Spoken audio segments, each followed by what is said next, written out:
ಈಗ ರಾಜ್ಯದಲ್ಲಿ ಕೋವಿಡ್ನ ಆತಂಕ ಶುರುವಾಗಿದ್ದು ಇವತ್ತು 12 ಗಂಟೆಗೆ ಒಂದು ಮಹತ್ವದ ಸಭೆ ಕೂಡ ನಡೆಯಿತು. ಅದಾದ ನಂತರ ದಿನೇಶ್ ಗುಂಡೂರಾವ್ ಅವರು ಸಭೆಯಲ್ಲಿ ಏನೇನಾಯಿತು, ಏನೇನು ಕ್ರಮಗಳನ್ನ ತೆಗೆದುಕೊಳ್ಳಬೇಕಾಗುತ್ತೆ ಅನ್ನೋದರ ಬಗ್ಗೆ ಸೂಚನೆಯನ್ನ ಕೊಟ್ಟರು. ಈ ಬಗ್ಗೆ ಹೆಚ್ಚಿನ ಡೀಟೇಲ್ಸ್ ಅನ್ನ ಕೊಡ್ತಾರೆ ನಮ್ಮ ಪ್ರತಿನಿಧಿ ಸುರೇಶ್ ಸಂಪರ್ಕದಲ್ಲಿದ್ದಾರೆ.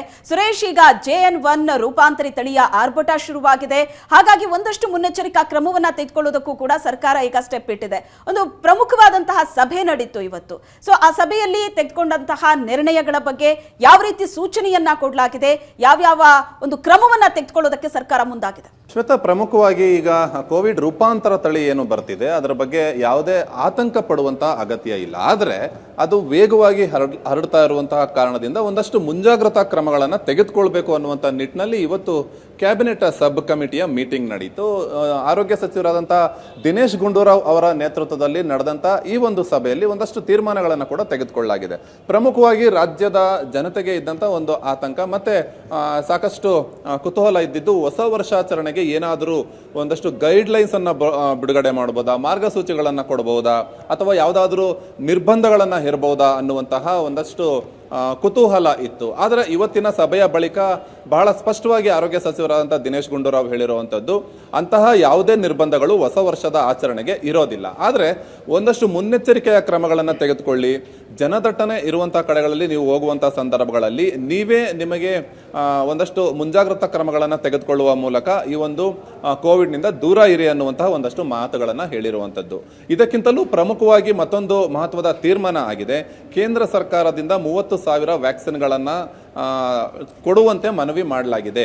ಈಗ ಯಾರೆಲ್ಲ ಬೂಸ್ಟರ್ ಡೋಸ್ಗಳನ್ನು ತೆಗೆದುಕೊಂಡಿಲ್ಲ ಕಳೆದ ಬಾರಿ ಕೋವಿಡ್ ಬಂದಂಥ ಸಂದರ್ಭಗಳಲ್ಲಿ, ಅಂಥವರು ಬೂಸ್ಟರ್ ಡೋಸ್ಗಳನ್ನು ತೆಗೆದುಕೊಳ್ಬೇಕು. ಅಗತ್ಯ ಇರುವಂಥವರು ಬೂಸ್ಟರ್ ಡೋಸ್ಗಳನ್ನು ತೆಗೆದುಕೊಳ್ಳೋದಕ್ಕೆ ಇಚ್ಛೆ ಪಟ್ಟರೆ ಅವರಿಗೆ ಬೂಸ್ಟರ್ ಡೋಸ್ಗಳನ್ನು ನೀಡೋದಕ್ಕೆ ಸರ್ಕಾರದಿಂದ ಎಲ್ಲ ವ್ಯವಸ್ಥೆಯನ್ನು ಮಾಡಲಾಗುತ್ತೆ. ಅಂದರೆ ಮೊದಲ ಹಂತವಾಗಿ ಈಗ 30,000 ವ್ಯಾಕ್ಸಿನ್ಗಳನ್ನು ಕೊಡುವಂತೆ ಕೇಂದ್ರಕ್ಕೆ ಮನವಿ ಮಾಡಲಾಗಿದೆ ರಾಜ್ಯ ಸರ್ಕಾರದಿಂದ ಅನ್ನುವಂಥ ಒಂದು ಮಾತನ್ನು ಹೇಳಿರುವಂಥದ್ದು.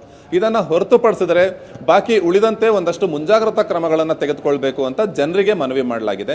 ಪ್ರಮುಖವಾಗಿ ನಿಮ್ಮ ಆರೋಗ್ಯ ನಿಮ್ಮ ಕೈಯಲ್ಲೇ ಎನ್ನುವಂಥ ಒಂದು ಘೋಷವಾಕ್ಯದೊಂದಿಗೆ ಎಲ್ಲರೂ ಕೂಡ ಸಾರ್ವಜನಿಕರು ಬಹಳಷ್ಟು ಎಚ್ಚರಿಕೆಯಿಂದ ಇರಬೇಕು. ಇದು ಸಾಕಷ್ಟು ಆತಂಕಕ್ಕೆ ಈಡು ಮಾಡುವಂತಹ ಸೋಂಕಲ್ಲ, ಆದರೆ ಎಚ್ಚರಿಕೆಯಿಂದ ಇರಬೇಕು. ಕಳೆದ ಬಾರಿ ಆದಂತಹ ಅನಾಹುತಗಳು ಆಗಬಾರದು ಅನ್ನುವಂಥ ನಿಟ್ಟಿನಲ್ಲಿ ಒಂದಷ್ಟು ಮುಂಜಾಗ್ರತಾ ಕ್ರಮಗಳನ್ನು ತೆಗೆದುಕೊಳ್ಬೇಕು ಅನ್ನುವಂಥ ನಿಟ್ಟಿನಲ್ಲಿ ಇವತ್ತಿನ ಸಭೆಯಲ್ಲಿ ಒಂದಷ್ಟು ತೀರ್ಮಾನಗಳನ್ನು ತೆಗೆದುಕೊಳ್ಳಲಾಗಿದೆ.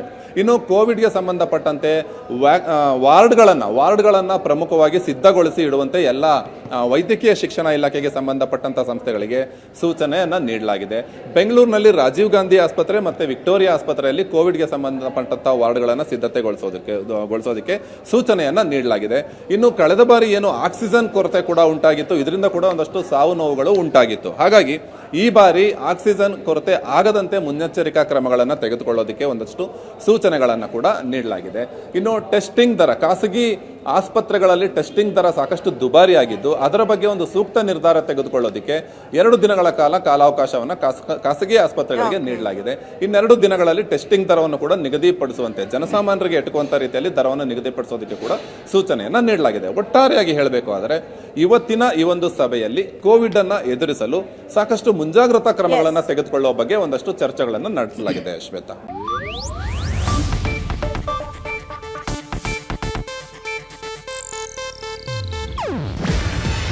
ಇದು ಏಷ್ಯಾನೆಟ್ ನ್ಯೂಸ್ ನೆಟ್ವರ್ಕ್ ಪ್ರಸ್ತುತಿ.